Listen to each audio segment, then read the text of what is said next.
ఆయన జగ్గన్న జర నిలబడే, జగ్గారెడ్డి గారు జర నిలబడమని జర గిట్ల ముందలుకురా. ఈయన మీ నాయకుడే కదా, నాకైతే ఫ్రెండు, నీకైతే నాయకుడు. ఈయన నాకు 30 ఏళ్ళ నుంచి దోస్తీన. ఈయన అప్పుడప్పుడు నేను నిలబడను, నేను అది కాదు, నేను ఇది కాదు అని ఏదేదో మాట్లాడుతున్నాడు. ఈయన నిలబడేది నిలబడంది నేను కానీ, మా మహేష్ గౌడ్ కానీ, మా ఉత్తమన్న కానీ నిర్ణయించాం. జగ్గారెడ్డి కూడా నిర్ణయించలేడు. జగ్గారెడ్డి నిలబడాలన్నా వద్దా, నిలబడితే యాడ నిలబడాలనో రాహుల్ గాంధీ డిసైడ్ చేస్తాడు. రాహుల్ గాంధీ డిసైడ్ చేస్తాడు. నేను కార్యకర్తలకు చెప్పదలుచుకున్నా, ఇంకోసారి జగ్గారెడ్డి నేను నిలబడతలేను, అది లేదు ఇది లేదంటే వారం రోజులు రూమ్లు వేసి బంద్ పెట్టి అన్నం పెట్టకూరి. నిలబడేది నిలబడంది, నిలబడితే ఏడ నిలబడేది ఆయన చేతిలో లేదు. అది రాహుల్ గాంధీ గారు నిర్ణయిస్తాడు. ఆయన రాముడైతే ఈయన హనుమంతుడు, మీకు తెలుసు కదా. రాముడు ఆజ్ఞ హనుమంతుడు, గీత కూడా దాటాడు, చిన్న లైన్ కూడా దాటాడు. కాబట్టి మీరు అదృష్టవంతులు, ఒక రకంగా దురదృష్టవంతులు. జగ్గన్న గెలుచుంటే ఇవాళ ముఖ్యమైన పాత్రలో ప్రభుత్వంలో ఉండేటోడు. మీ దురదృష్టం అది.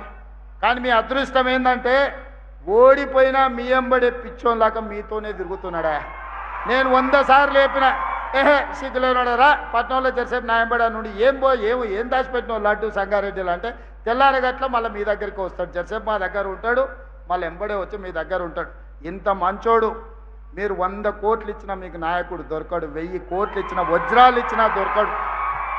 ఆయన మీ మీద చూపించే ప్రేమ ఎనలేనిది.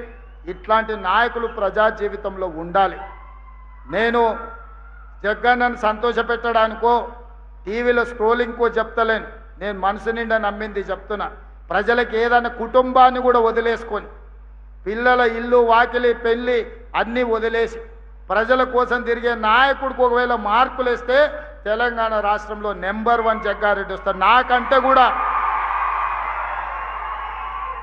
నేను నా కుటుంబం, మా అన్నదమ్ముళ్ళు, మా ఫ్యామిలీని చూసుకుంటూనే రాజకీయం చేస్తా. ఈయన అన్ని వదిలేసి మీకోసమే చేస్తుండు. జగ్గన్న మిమ్మల్ని కాపాడుకున్నాడు కాదు, జగ్గన్నను కాపాడుకునే బాధ్యత మీది. ఆ బరువు మీ మీద పెట్టి నేను వెళ్తున్నా. మీరందరు మాట ఇస్తారు కదా జగ్గన్నను కాపాడుకునేటందుకు. ఇస్తారా? ఇస్తారన్న వాళ్ళు అందరు చేయి పైకెత్తూరి. అందరూ అక్కకిచ్చేది అక్కకిస్తాం, అన్నకిచ్చేది అన్నకిస్తాం. ఏ పొత్తుల పంచాయతీ ఏం లేదు. అక్క చైర్పర్సన్ ఇచ్చినాం, రేపు భవిష్యత్తులో సంగారెడ్డి అక్కకిస్తే జగ్గారెడ్డికి ఇంకోటి ఇవ్వచ్చు రాహుల్ గాంధీ. ఏమిస్తాడో నాకు తెలియదు. బోసరాజు గారికి కర్ణాటకలో ఏమి లేకుంటేనే మంత్రిని చేసి తర్వాత ఎమ్మెల్సీని చేసిండు రాహుల్ గాంధీ కర్ణాటకలో. ఇక్కడ కూడా ఏం జరుగుతుందో నాకు తెలియదు. కానీ జగ్గారెడ్డి ప్రజా జీవితంలో ఉండాలి. ప్రజల మేలు కోరుకునే నాయకుడు ఎప్పుడు ప్రజా జీవితంలో ఉంటే అది మనకు గౌరవం, గుర్తింపు, మీ ప్రాంతానికి కూడా మర్యాద. ఇవాళ అదే జగ్గారెడ్డి గెలుచుంటే మీ ప్రాంతానికి ఎంతో మేలు జరుగుండే. అయినా మీ మధ్యలోనే ఉంటున్న జగ్గారెడ్డికి మీరు అండగా నిలబడండి అని ఒక సోదరుడుగా, కాంగ్రెస్ పార్టీ కార్యకర్తగా మీకు విజ్ఞప్తి చేస్తున్నా. ఇలాంటి వాళ్ళు ప్రజా జీవితంలో ఉండాలి, 10 మందికి ఆదర్శంగా ఉండాలని కోరుకుంటూ మీ అందరి దగ్గర సెలవు తీసుకుంటున్న. ధన్యవాదాలు మిత్రులారా.